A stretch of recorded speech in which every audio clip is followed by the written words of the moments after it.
Samera Al Zahiri wore elegance like armor, but beneath the diamonds and silk she hid a storm. Farid Qabbani, her charming businessman husband, thought his affair with their Filipina maid Alona Reyes would remain a secret, but secrets in Dubai's wealthiest homes have a way of bleeding into the open. When betrayal turned to obsession, and obsession to control, one of them didn't live to see the next sunrise. Samera Al Zahiri had always been the picture of Dubai's upper elite, graceful, well-dressed, and respected in the social circles of Jumeirah's gated communities. Her marriage to Farid Qabbani, a charismatic Lebanese businessman, was the kind that invited envy.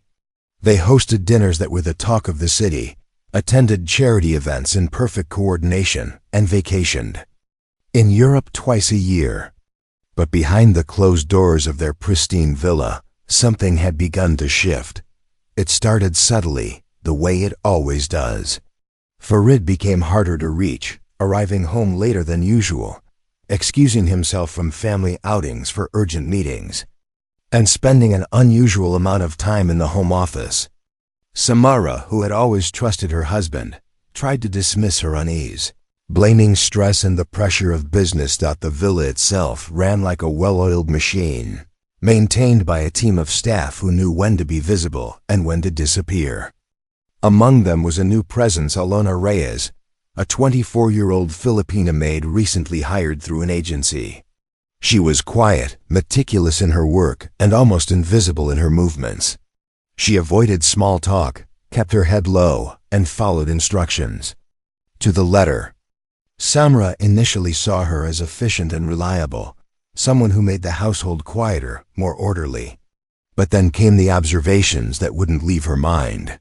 She noticed how Farid's eyes lingered a moment, too long when Alona passed by, how he complimented her cleaning with an overly soft tone, how he started taking his meals in the study instead of with Samera. The doubt grew slowly but steadily. One afternoon, Samera noticed Alona had changed her usual routine. She was doing laundry at an unusual hour. Samera brushed it off until she found one of her silk robes missing. A few days later, she found it returned in the closet, folded differently, as if by unfamiliar hands. She began watching the interactions more closely. Alona flinched when Farid spoke. She avoided looking at him directly, but tensed when his footsteps echoed through the corridor. The distance between husband and wife, once emotional, became physical. Farid stopped touching Samera altogether. He claimed exhaustion, jet lag, and stress, but his excuses lacked conviction. Samera's instincts whispered truths she didn't want to believe. One night, unable to sleep, she reviewed her home security camera footage to check when a delivery package had arrived. She fast-forwarded past the entrance feed but paused when she saw Farid slipping quietly into the guest wing, where Alona's quarters were located. The timestamp read 1:07 a.m. The next night, it happened again. And again, 3 days later. Each time, around the same hour. He stayed for 15, sometimes 20 minutes. Once, he left buttoning his shirt. The shock left her numb. She didn't cry, she didn't scream. She simply stared at the screen, heart pounding but face cold. The betrayal was undeniable. But more than heartbreak, it was humiliation that filled her chest. She had given up years of her life for this man, stood by him when rumors of financial misdealings had threatened his company. And now in her own home, he had crossed the ultimate line. Samera didn't confront Farid. She knew his charm would twist the truth, and she wasn't ready to hear him lie to her face. Instead, she began collecting the footage, downloading clips to her encrypted drive, saving them under innocuous file names. She followed routines as if nothing had changed. But everything had. Her morning coffees tasted bitter. Her smiles became rehearsed. Even her clothes, once carefully chosen, felt like costumes. Inside, she was unraveling, but outside, the illusion remained flawless. Dubai's sun still shone, the villa still gleamed, and the staff still moved like clockwork. No one could see what was coming. Not even Farid. The weight of knowing the truth began to gnaw at Samera from the inside. Each day became a performance, a carefully staged act in a house built on betrayal. She moved through the rooms like a ghost, her once vibrant presence now hollowed by silent fury. Her routines remained unchanged on the surface, but her mind raced constantly. Every glance she exchanged with Farid felt like a battle between what she knew and what she pretended not to know. She watched him lie, watched him eat the food she had no desire to cook for him, watched him sleep in the bed he defiled with his. Betrayal, and she waited. Samera's internal world became colder, more methodical. She began noticing things she had never paid attention to before. The subtle changes in Farid's behavior when Alona entered a room. The way Alona tried to blend into walls, avoiding Samera's gaze. Samera began tracking more footage, going back weeks. She noticed Farid's pattern. His visits to Alona's room always happened after midnight, lasting under half an hour. But what disturbed her more was Alona's body language. The girl wasn't participating willingly. Her posture was rigid, her expression unreadable, her shoulders always hunched as though bracing for something. What Samera had initially assumed to be a consensual affair now hinted at something darker. A power imbalance, a misuse of control, maybe even coercion. Samera didn't confront Alona directly, but she started observing her more closely. She noticed the bruises first. Faint marks on the maid's wrist, a small cut near her collarbone, a limp that disappeared within a day. No one else in the house seemed to notice, or perhaps no one dared to acknowledge it. The silence in the villa was louder than ever. Samera found herself resenting Alona, not just as the other woman, but as a reminder of how far her marriage had decayed. And yet, she also felt something else, something close to pity. The girl was young, far from home, and likely trapped in a situation she didn't ask for. Samera began to question how much choice Alona really had. Layla Qureshi, her oldest friend, and one of the few people Samera trusted, noticed the change. Samera met her at a cafe under the pretense of catching up, but Layla saw the tension in her friend's posture, the hollow behind her eyes. Samera didn't give away details but hinted at betrayal. Layla suggested the logical route: leave him, take legal action, protect herself. But Samera said nothing in return. The truth was, she didn't want justice, she wanted control. She didn't want to be the abandoned wife. She wanted to be the one who ended the story on her terms. Farid's behavior at home grew more erratic. He was more possessive of his devices, snapping at the maid staff if they entered his study unannounced. He no longer kissed Samera goodbye when leaving for the office. He stopped attending their usual Friday gatherings with other couples. It was as if he had stopped pretending altogether. Alona, too, became more withdrawn. Her movements became slower, more robotic. She barely ate during meal breaks. Samera started noticing how Farid would raise his voice when speaking to her behind closed doors. Once, she passed by the guest wing and heard a loud thud followed by silence. When she returned an hour later, Alona was cleaning the floor with a bandaged hand. That was when Samera's anger turned into something sharper. No longer was it about betrayal. It was about reclaiming power. This wasn't just about infidelity anymore. It was about a man who thought he could do anything to anyone without consequence, and she wasn't going to let that happen. The idea started small, just a passing thought, but over the next few days, it grew. She disabled 2 outdoor cameras under the excuse of system updates. She scheduled the remaining staff for a weekend off. She made dinner reservations for a date night Farid had forgotten about, then canceled them quietly without informing him. Every step was subtle, deliberate. Samera's mind, once filled with grief, now held only purpose. Something had broken inside her, and in its place was a quiet storm waiting to be unleashed. The weekend arrived with unnatural stillness. The villa, usually filled with footsteps and murmurs of the household staff, stood eerily silent. Samera had sent the others away under the pretense of a surprise anniversary celebration. Only Alona remained, instructed to stay back and help with the preparations. Farid, distracted and absorbed in his own world, hadn't questioned any of it.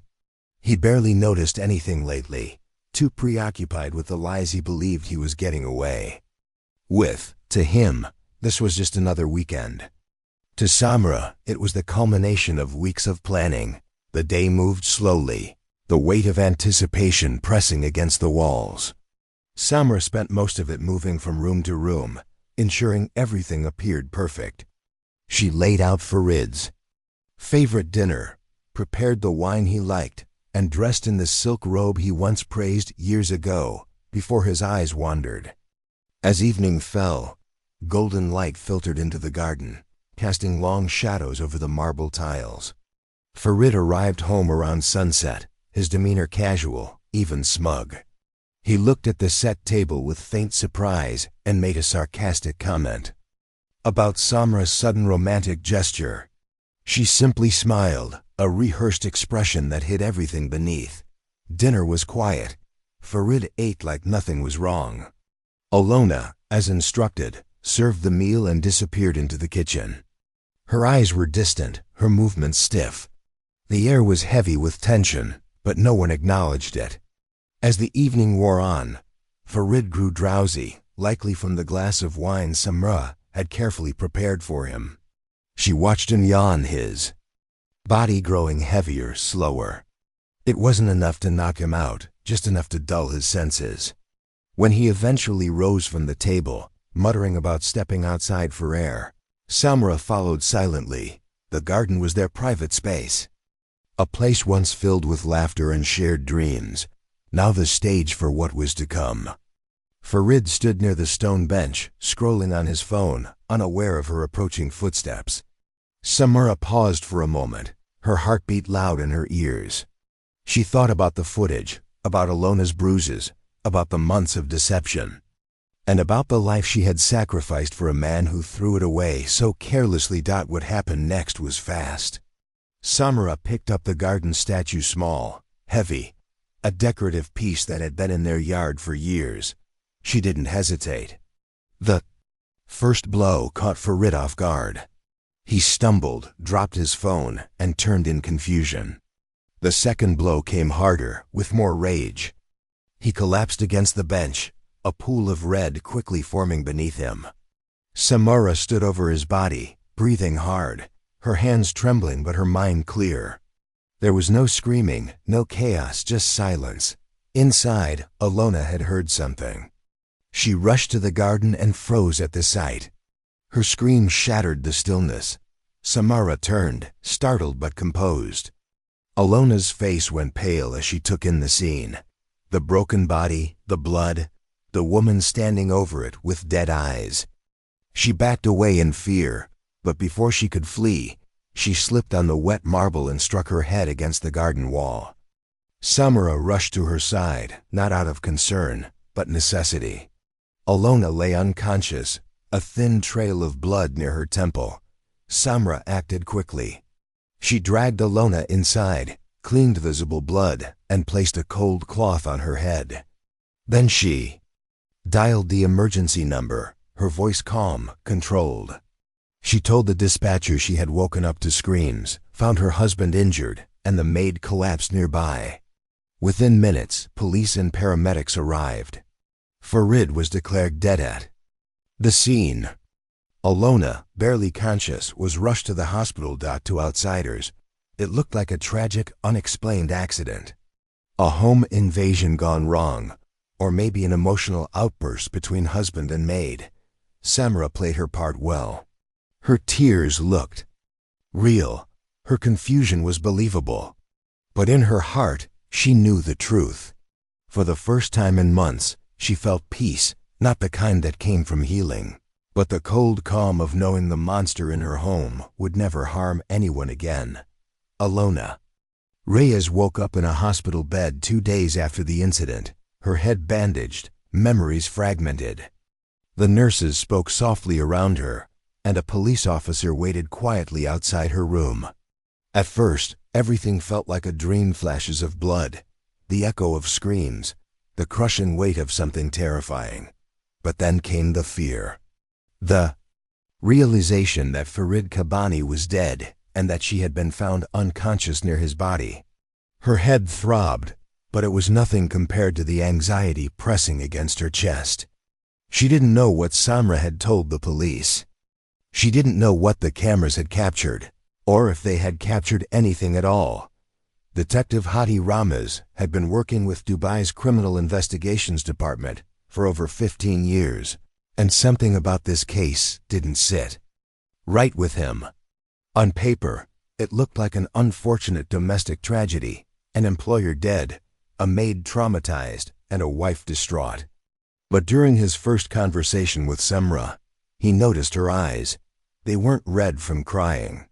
They were sharp, focused, too composed for a woman who had just lost her husband under violent circumstances.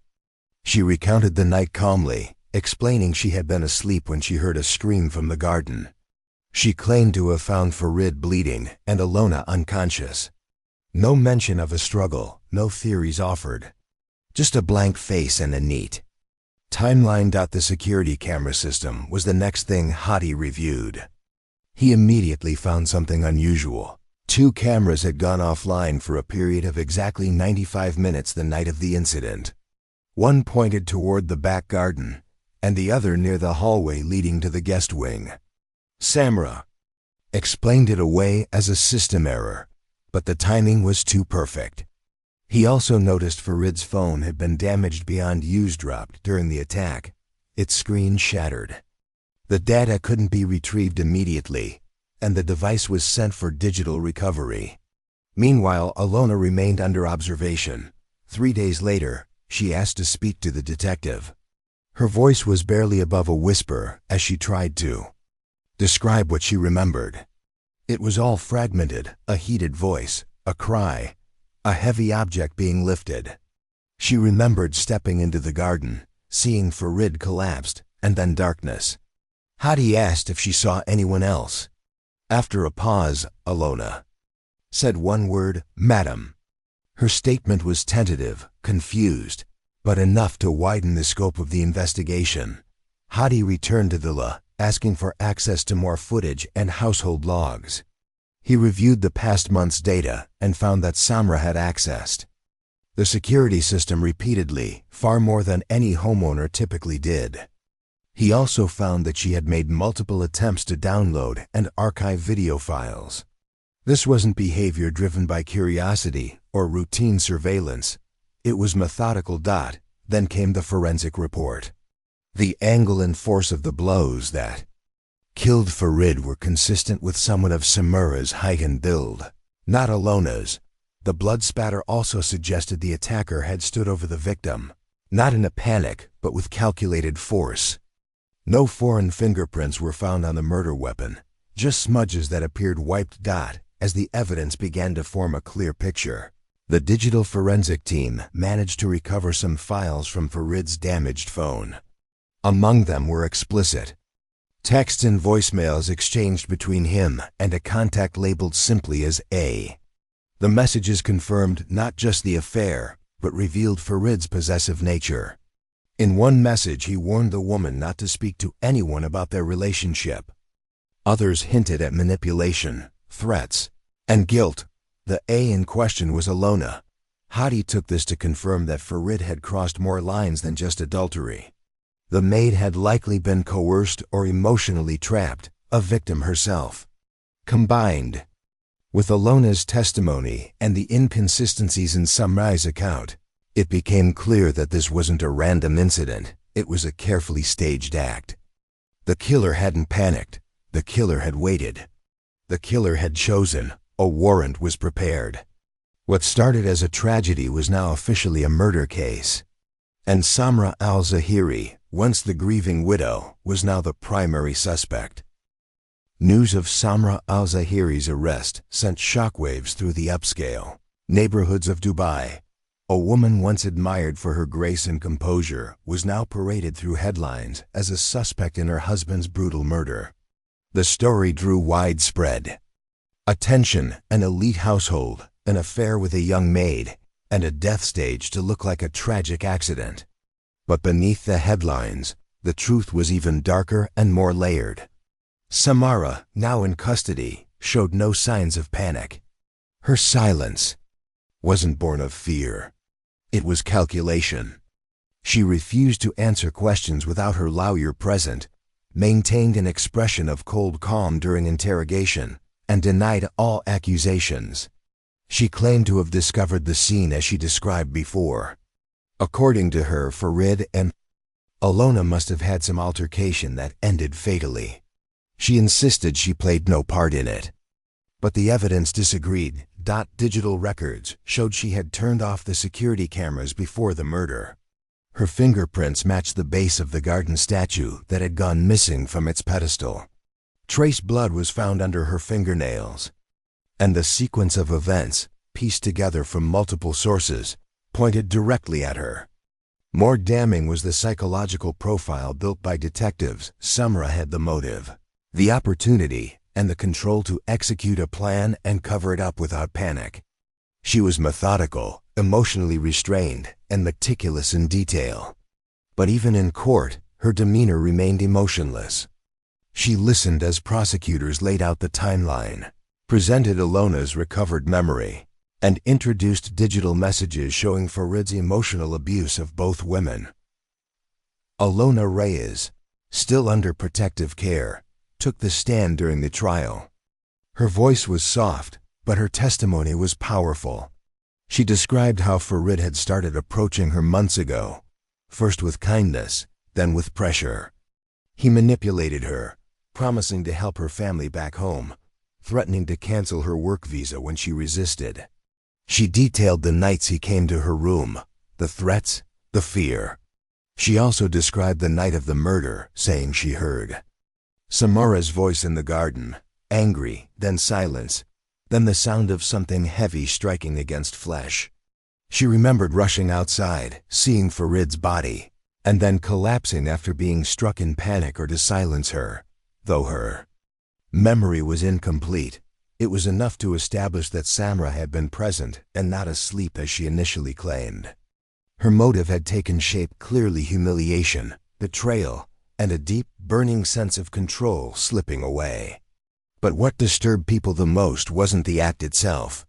It was how calmly she had planned and executed it, how perfectly she tried to erase herself from the crime scene, how she wore grief like a costume. The jury took less than 2 hours to find her guilty of first-degree murder. Samera was sentenced to 25 years in a high-security correctional facility just outside Dubai. She showed no emotion when the sentence was read.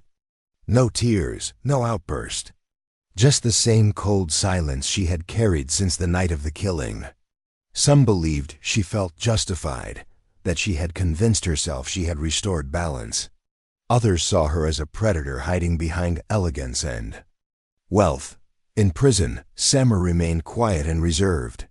She kept to herself, didn't speak to other inmates, and never spoke about the crime. But her name became infamous, a symbol of what happens when betrayal and rage mix behind closed gates. Alona, on the other hand, was placed in a protective program and quietly returned to the Philippines with assistance from women's rights organizations. She left the country quietly, never speaking to the media. She carried trauma, but she also carried the strength of having survived not just one predator, but the haunting grip of silence and wealth. The villa where it all happened was later sold, its new owners unaware of what the marble floors once witnessed. What had looked like the perfect life was in truth a silent war zone. Behind the curtain of luxury, a wife, a husband, and a maid had played out a deadly story, one that ended not with justice or peace, but with scars that would never fully heal.